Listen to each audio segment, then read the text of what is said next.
So ito na yung Arellano High School, no? At approaching tayo dito sa may yung kontrobersya na no, barangay hall, no, na natakpan tong school na ito. So matatandaan po ninyo mga kababayan yung galit na galit si Yorme, no? Dahil tinakpan nga itong itong eskwelahan na ito. So ito pala, ito yung Teodoro 313 Teodoro Alonso. So Arellano School, yan. So medyo nahirapan na rin kami naghanap nito, no? Pagtatanong-tanong, so natagpuan rin. Ayan po, no, Arellano High School, no? So ito yung entrance.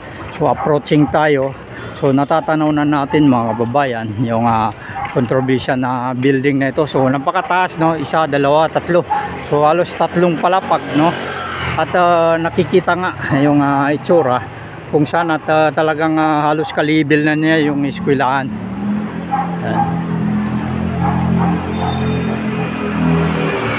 Ito yung pasukan ng Arellano School, no? So papunta tayo doon.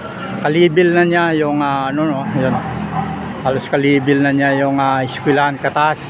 So ito, no, yung inaugural ni Yorme. So talagang galit na galit siya dahil dito. So isa lang ito sa mga nasa bangkita, no, na post, no, barangay hall, no. Ayan po, no. Yan yung na ito, barangay hall.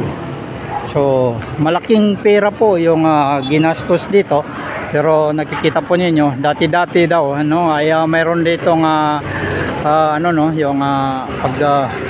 yung fire exit to, no, yung ginawa. So butas-butas na mga babayan, no. Butas-butas na. Ayan.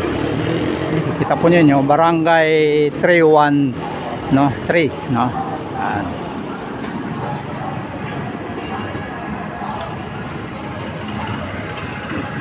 Ayan. So ganito na, no. Ikutan muna natin dito. Ayan. Pagkatapos gumawa pa dito ng ng eskwelahan sa ilalim. Oh, yan.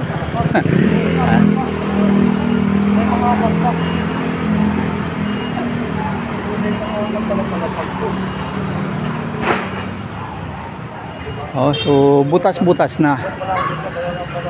Kaya naman pala galit ng galit si Yorme dahil marami naman dito na pwedeng sampulan, no, dahil nasa bangkita. Pero ito kakaiba ito dahil natakpan yung school mismo, no. Tinakpan yung school. Halos sa kalibil na niya mga kababayan yung taas ng school, yan. So butas-butas na rin, no. At lalapit tayo dito sa loob, no. Sisilipin natin tong na ito. Ayan, butas-butas na, no? Yan yung mga niya, mga kisame, butas-butas na. So ibig sabihin, no, ay nakahanda na itong gigibayin, no? At ito na lang yung makikita natin dito, yung mga butas-butas, yan, butas-butas na dyan. At yung tiles na hagdanan, yan. So yung inaugural ni Yorme, no, so isa ito sa nabanggit niya na saan ka pa naman makakita, sabi niya, ang pera ng gobyerno, no, na magpapatayo ka ng barangay hall sa bangkita, no. So tinagurian pa naman, sabi niya, na mambabatas, ba't hindi niya alam yung batas, no. So yan po, nagagalit siya dito at nagbanta pa siya na subukan niya yung gagawin sa aking administrasyon yon. So talagang matindi yung binigay niya, no, na dito, na hindi pwedeng susubukan siya dahil siyempre yan. So ganda mga babayan, no, at silipin natin dito. Yan, ang ganda ng ang ganda ng may dito, lababo, no? So wala na yung lababo dito at sinira na dito, no? Yan. Tapos butas na mga babayan. Yan. Ito yung loob ng kontrobersya na barangay hall. Ito sa may Teodoro Alonso lang, no? Medyo malapit lang pala itong lugar na ito. Yun nga lang, ay may ano, mali yung turo sa atin, no? Ayan. Kanto lang, no? Kanto lang dyan, no? Kanto mismo. Ayan. Ayan. So, papakita natin, to. Kabilaan.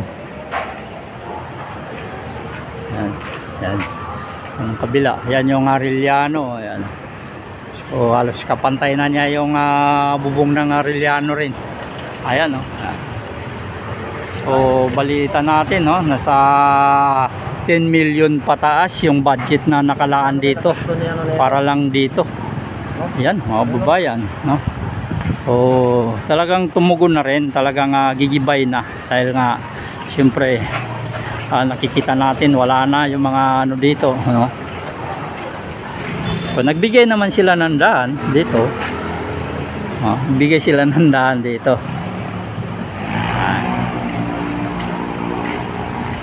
Dito naman sa kabila ang bahagi. Yan. Ayan, oh, butas-butas na mga bayan.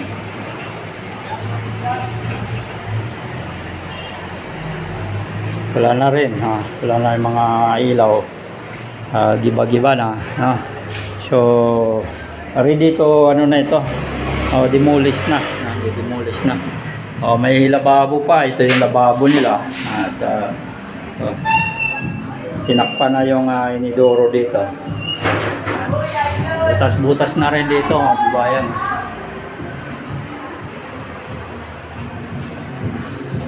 Ayan, ito yung lababo nila. Yan. Ayan. Yan na, no? Nakikita na ninyo yung loob nito. So, kasing lapad lang talaga ng bangketa, no?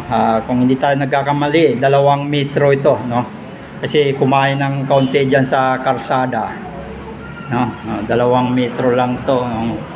1 metro at saka 2, medyo talagang yung pinaka ano talaga, no, ay kumain ng kaunti, no? Kaya naging 2 metro. Yan. So, shout out, no? Kay Orme, at napansin niya kaagad ito. So, lagi siguro niyang napapasadaan to at may reklamo na rin kanya. Yan na yung Arellano, yan. So, medyo malaki pala itong bangkita na ito, mga kababayan. Kaya kaya nagkasya yung barangay hall na ito, no? Nakikita po ninyo, halos 3 metro itong na ito, bangkita na ito.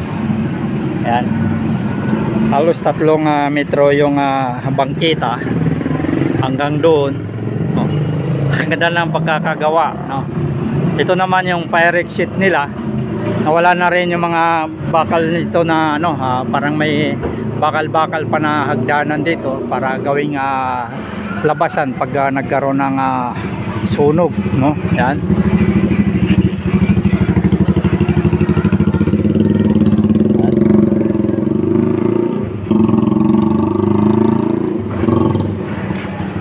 So, silipin natin sa second floor kung anong itsura, mga bayan.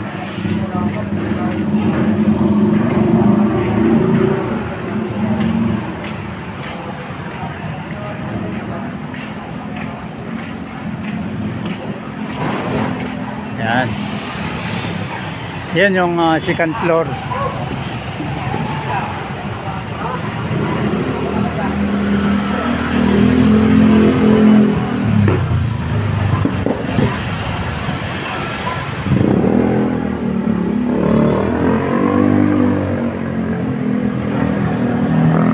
So yan po, no, sa mga baguhan o napadaan lang sa ating YouTube channel, huwag po kalimutan mag-subscribe, hits na rin notification bell para lagi po kayo ma-update sa ating mga ina-upload, no, patungkol sa paglilinis dito sa Maynila, no. So ito, nasasampulan na ni Yorme itong barangay hall na ito dito sa may Bangkita, no. Isa lang ito sa mga barangay hall sa mga Bangkita, no. At kaya naman galit na galit si Yorme dito dahil nga siyempre natakpan mismo yung eskwelahan at yung eskwelahan, no, paano naman yung mga estudyante, wala na daw madadaanan. So yan po, magandang umaga. At ito na ngayon yung Barangay Hall 313, no, Teodoro Alonso. So may sign na pagigiba dito.